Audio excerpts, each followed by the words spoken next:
How did haymitch win the Hunger Games? Haymitch was reaped for the second quarter quell in the 50th Hunger Games. The second quarter quell's twist was that there were double the tributes, so Haymitch went in with 47 other people. Of the 3 other tributes that he went in with, for now we only know the name of one of them. The most stuck-up girl in town, who we can assume is Maisie Donner. He also goes in with a young girl who's nearly a sister to him, and a compulsive odds maker. Maisie Donner was actually the person who owned the Mockingjay pin before Katniss. In the books, Katniss receives the pin from a character named Madge, who is the mayor's daughter. And she is Maisie Donner's niece. So that Mockingjay pin was actually in 2 quarter quells and 3 Hunger Games in total. For the chariot ride that year, the District 12 tributes were dressed as coal miners, and he's extremely cocky in his interview with Caesar Flickerman. Now, the arena for the second quarter quell is described as extremely beautiful. To quote the book, it's the most breathtaking place imaginable. The golden cornucopia sits in the middle of a green meadow with patches of gorgeous flowers. The sky is azure blue with puffy white clouds. Bright songbirds flutter overhead.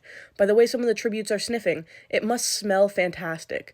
An aerial shot shows that the meadow stretches for miles. Far in the distance in one direction, there seems to be a woods, in the other, a snow-capped mountain. This beauty distracts a lot of the other tributes, so when the gong sounds, a lot of them don't run towards the bloodbath. But haymitch does. He's armed with weapons in a backpack before people have even stepped off their plates. In the bloodbath for that year, 18 tributes die. And the arena, despite its beauty, turns out to be extremely dangerous. Essentially, almost everything in this arena is poisonous. The scent of the flowers if inhaled too deeply, the water, the fruit. The only things that are safe to consume are the water and food found at the cornucopia. The animals in this arena are also extremely dangerous. There's golden squirrels that happen to be carnivorous. There's butterflies that sting and bring agony, somewhat like the tracker jackers but without the hallucinations. Maisie Donner was able to get a backpack, a blowgun, and some darts from the bloodbath at the cornucopia. She starts dipping these darts in poison so that she can take out the competition. The mountain turns out to be a volcano, and it erupts on the 4th day. This takes out 12 more people, 5 of them being from the career pack, because the career pack that year originally had 10 members to it.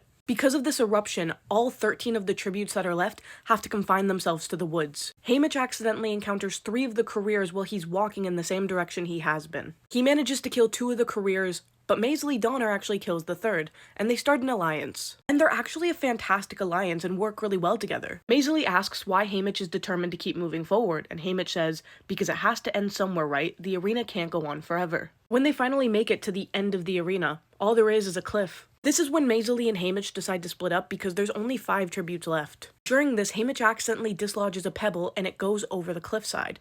But then it shoots back up. So he throws a rock over, and the exact same thing happens. Then Maisie Donner starts to scream. She has been skewered through the neck by these birds with very long beaks. Haymitch stays with her while she dies and holds her hand. The final 2 are the girl from District 1 and Haymitch. They have an extremely brutal fight, and both of them have wounds that could kill them. Haymitch has also been disarmed at this point. Haymitch heads towards the cliff, and the District 1 girl throws her axe. He collapses, and it flies over into the abyss. The District 1 girl, who no longer has a weapon, decides that she can wait out Haymitch because they both have severe injuries. She is missing an eye, but Haymitch is holding his intestines inside of his own body. But the axe flies backwards, and it lodges itself into her head. And that's how Haymitch won his Hunger Games. I figured now would be a good time to post about this since Sunrise on the Reaping is coming out in less than 100 days.